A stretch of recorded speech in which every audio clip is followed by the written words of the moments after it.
Hey guys, hey all you wiretappers out there back here in the studio, Gangland Wire, retired intelligence sergeant Gary Jenkins. I need to do a follow-up on a short one I did about Al Palado the other day. I was on Facebook and a guy, Jimmy Free, and Ben Alex, and thanks for reminding me about this.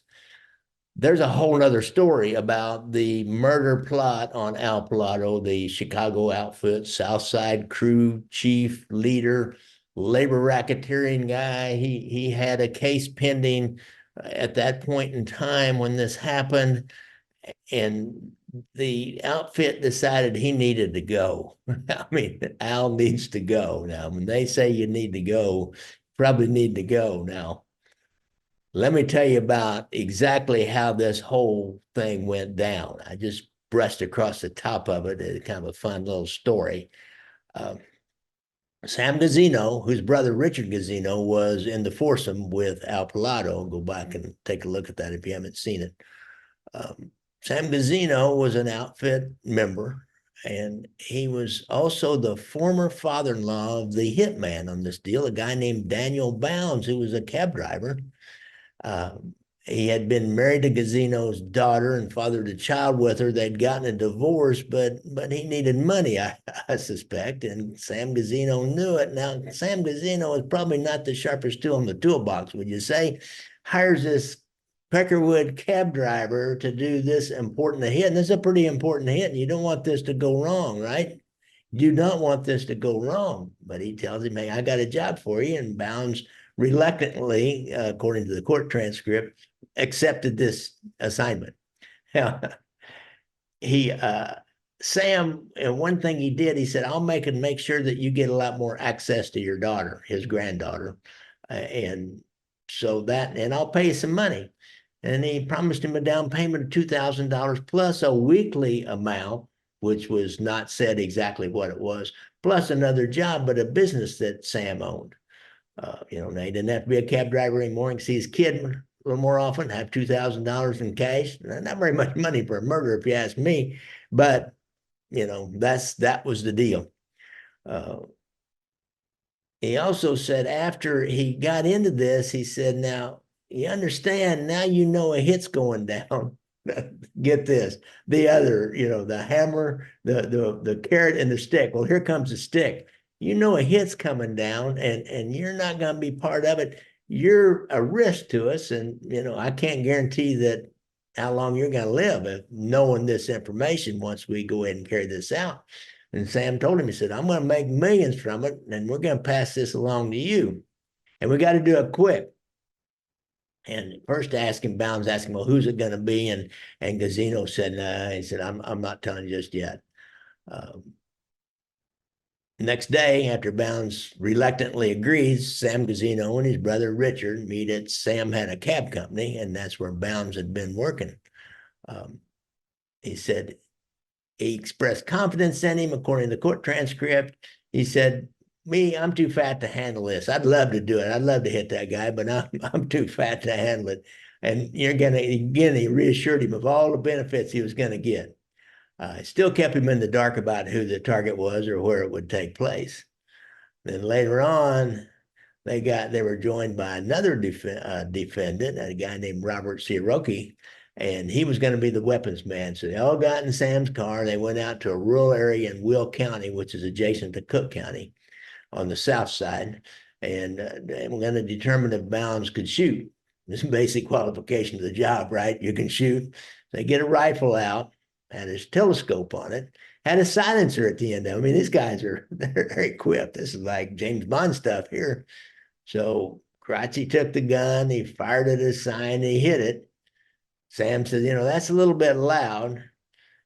Srirachi said, yeah, I'll do some more work on it. And Bounds fired at the sign, he missed.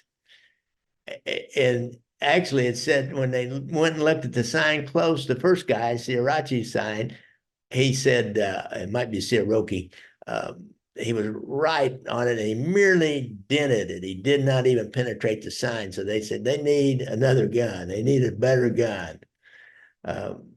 After that target practice that day, they drove over by the Lincolnshire Country Club to look it over. and not to play golf. And they went out to the eighth tee. Sam, the eighth tee was close to the road there, and he pointed to the eighth tee and he said, "This would be the perfect location." He said, "And you could use a handgun, you could use a pistol here." They looked at another tee box and he said, "You know, that you could use a rifle there, but and from a concealed area." But they didn't really like that. If it's a dumping ground for mobs, this Will County is a dumping ground for the mob, and the county has no money to investigate mob assassinations or any mob stuff.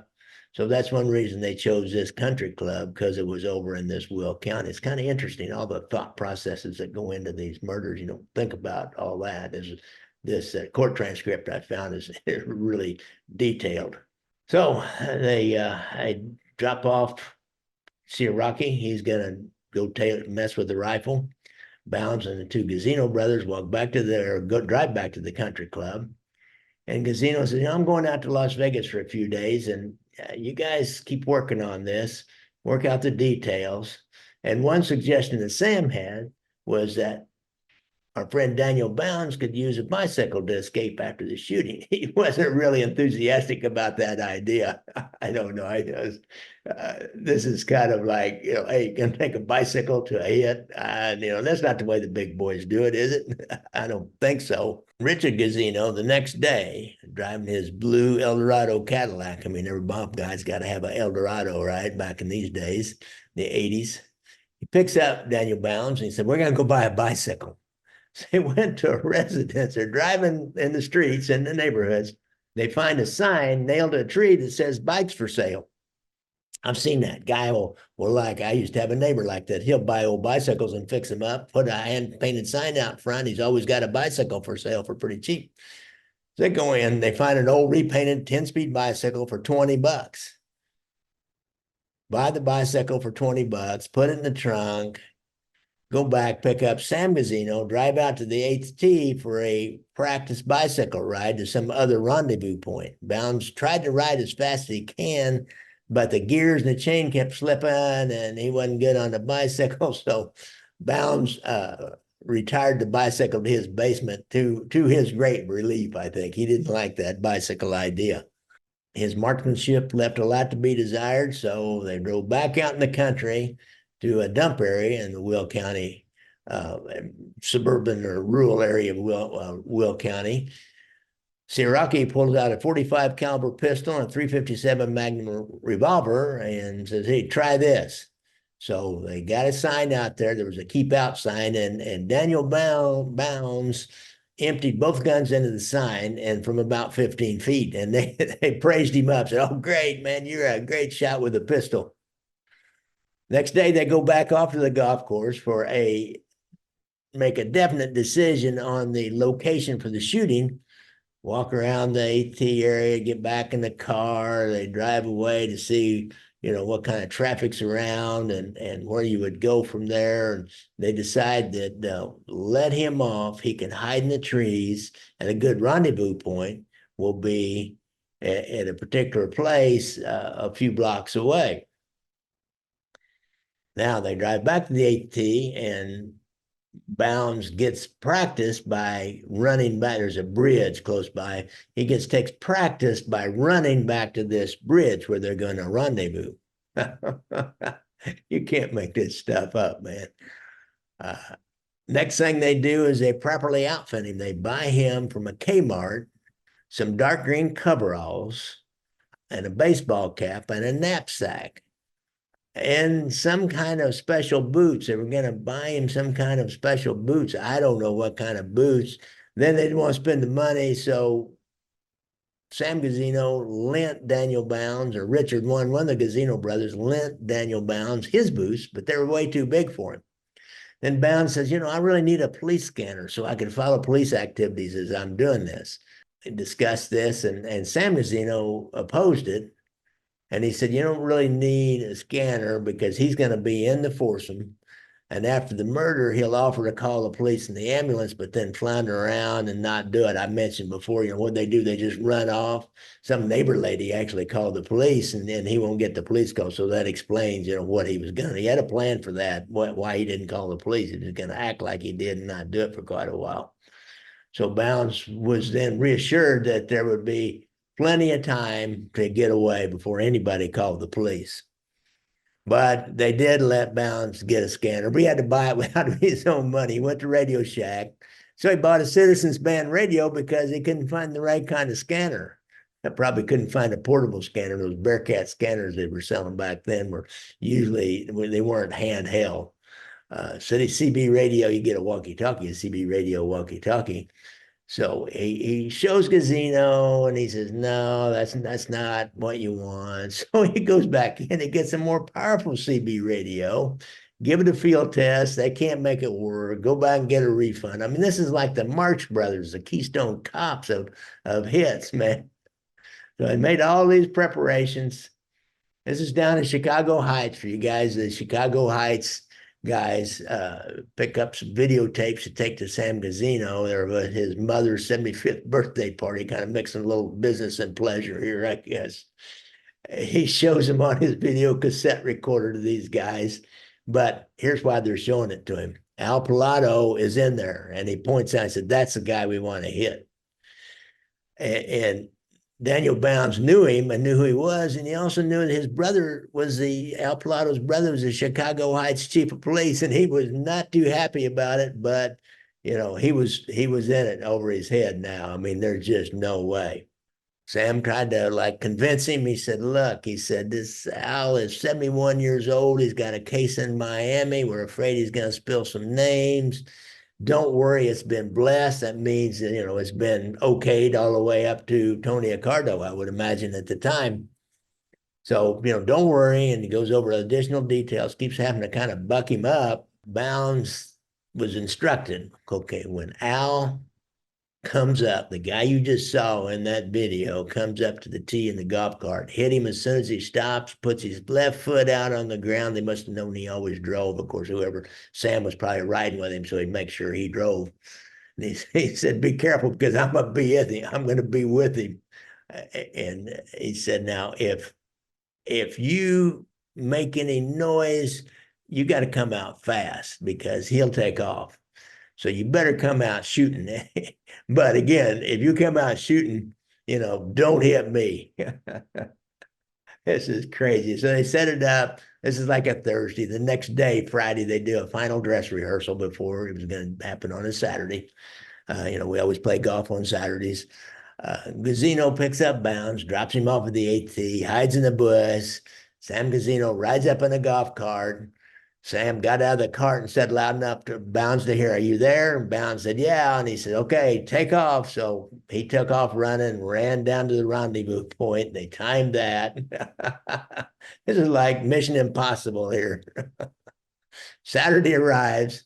Bounds shaves off. He has a mustache. He shaves off his mustache. He made him a nylon stock mask. So this Siraki picks him up about 2:20 in the morning. They go over to Siraki's apartment.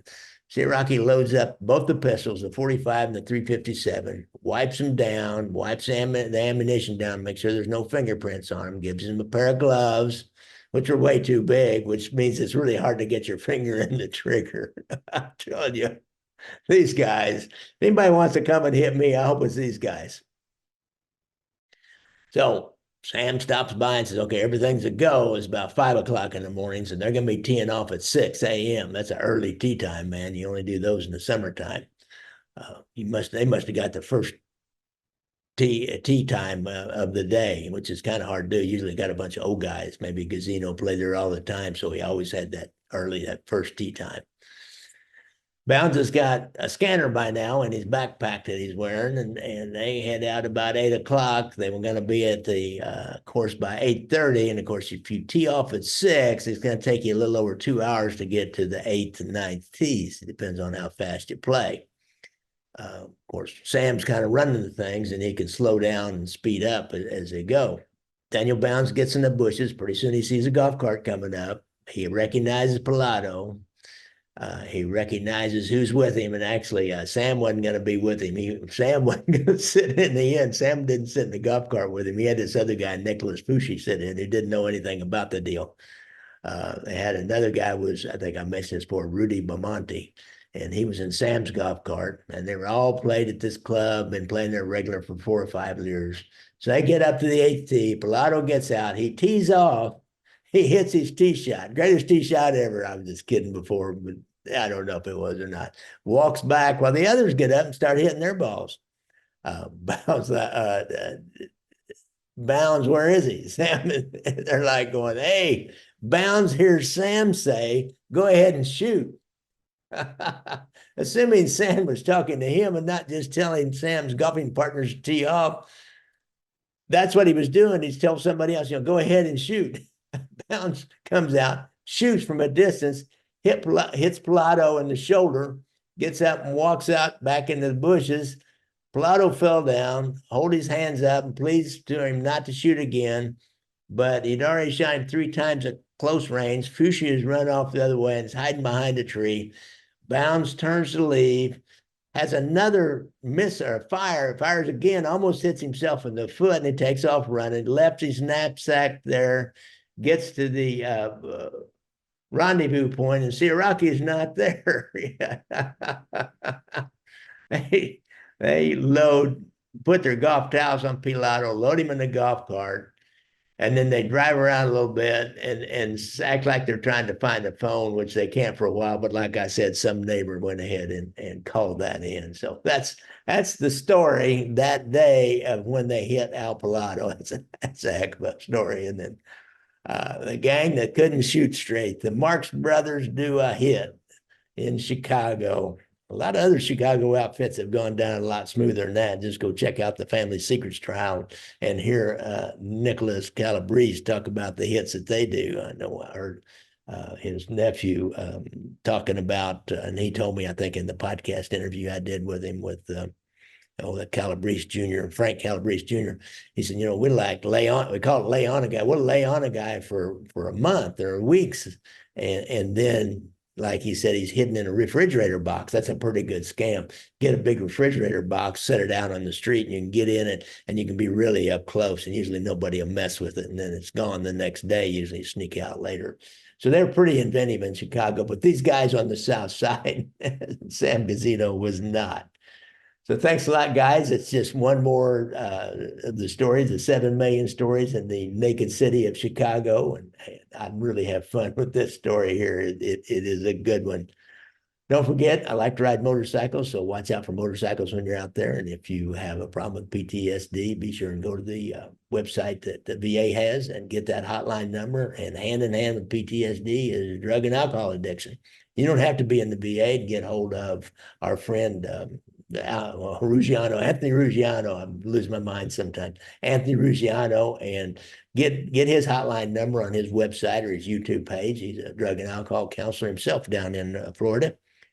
And don't forget to like and subscribe and tell your friends about the podcast, whether it be the audio or the video podcast. We're all over the place. Got a great Facebook page called Gangland Wire Podcast. Got over 50,000 people on it. A lot of great discussions about the mob and, personal people that have personal connections to it and to the neighborhoods and stuff. So it's a lot of fun. We just keep coming back, and I really appreciate it again to my friend Ben Ellickson from Chicago asking me, didn't they use a bicycle as part of this? And with Jimmy Free, who I don't know, who commented, I need to do a second part and tell the whole story. And he's right. So thanks a lot, guys.